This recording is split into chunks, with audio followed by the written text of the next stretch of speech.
হয় তীৰ্থনগৰী হাজোৰ কুলাতী ছাত্ৰশালীস্থিত ঐতিহাসিক যি হনুমান মন্দিৰ আছে হনুমান মন্দিৰত আজি হনুমান জয়ন্তী ভাগি দিনজোৰা বৰ্ণাঢ্য আধ্যাত্মিক কাৰ্যসূচীৰে এদিনীয়াকৈ অনুষ্ঠিত কৰা হৈছে লগতে নামঘৰ মন্দিৰৰ যি প্ৰতিষ্ঠা দিৱস একেলগে পালন কৰা হৈছে আমাৰ লগত আয়োজক কমিটিৰ বিষয়ে ব্যক্তিসকল আছে আমি পোনে কথা পাতিবলৈ চেষ্টা কৰিম দাদা কি প্ৰথমতে আমি আপোনালোকক ধন্যবাদ জনাইছোঁ লগতে আমাৰ ইয়াত উপস্থিত থকা সমূহ ভক্তপ্ৰাণ ৰাইজক আমি ধৰ্মৰ ৰাইজক আমি ধন্যবাদ জনাইছোঁ আমাৰ এই হনুমান মন্দিৰটো আমি জনা মতে প্ৰায় 200 বছৰমান পুৰণি ইয়াত এটা আগৰৱালা ফেমিলি এটা আছিল আগৰৱালা পৰিয়ালৰ মানুহ আছিল তেখেতসকলে এই মন্দিৰটো নিজস্ব হিচাপে ব্যৱহাৰ কৰি আছিল এতিয়া বিভিন্ন কাৰণত তেখেতসকলে আমাৰ এই ঠাইখিনি এৰি গুচি গ'ল ঠাইখিনি এৰি যোৱাৰ পিছত এই হনুমান মন্দিৰটোৰ আৰু ওচৰৰ যিখিনি ঠাই আছে এই ঠাইখিনি আমাৰ কুলাতী ছাত্ৰশালী চুবুৰীক একদম লিখি থৈ গৈছে যাতে এইটো কোনো আমাৰ পৰা নিব নোৱাৰে এতিয়া আমি প্ৰত্যেক বছৰে হনুমান জয়ন্তী উৎসৱ পালন কৰোঁ আৰু এই যিটো আমাৰ আগৰৱালা ফেমিলি আছে আমি তেখেতসকলক প্ৰতি বছৰে ইয়াত নিমন্ত্ৰণ কৰি আনো আৰু এই বছৰো আমাৰ এই যিটো আমাৰ পুৰণা হনুমান মন্দিৰ হনুমান বাবাৰ যিটো আমাৰ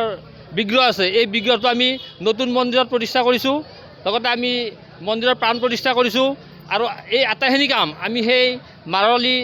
ফেমিলিটো আছিল যিটো পৰিয়াল আছিল তেখেতসকলৰ দ্বাৰাহে আমি কৰিছোঁ গতিকে আমি প্ৰত্যেক বছৰে এই হনুমান জয়ন্তী উৎসৱ পালন কৰি আহিছোঁ এনেকুৱা আমাৰ দৰ্শক ভক্ত আমি পাওঁ আমি আটাইবিলাক ভক্তপ্ৰাণ ৰাইজৰ খোৱা লোৱাৰ ব্যৱস্থা আমি কৰোঁ এই বছৰো আমি নাই বুলিও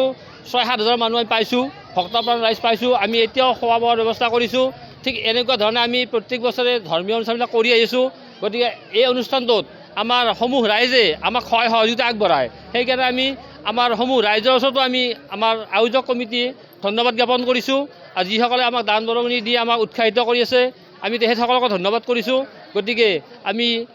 আপোনালোক আহি আমাক 2 এষাৰ ক'ব দিয়াৰ কাৰণে আমি আপোনালোককো ধন্যবাদ জ্ঞাপন কৰিছোঁ নিশ্চিতভাৱে ক'ব লাগিব প্ৰাচীন হনুমান মন্দিৰৰ যি এক ঐতিহাসিক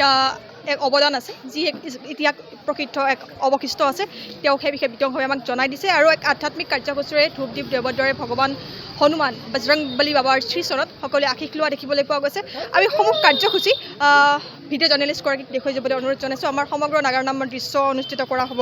ইয়াৰ লগে লগে হোম যজ্ঞ আৰতি ইত্যাদি বৰ্ণাঢ্য আধ্যাত্মিক কাৰ্যসূচীৰে পূজাভাগী অৰ্থাৎ অনুষ্ঠানভাগী অনুষ্ঠিত কৰা দেখিবলৈ পোৱা গৈছে আমি সমূহ কাৰ্যসূচী পোনপটীয়াকৈ দেখুৱাবলৈ অনুৰোধ জনাইছোঁ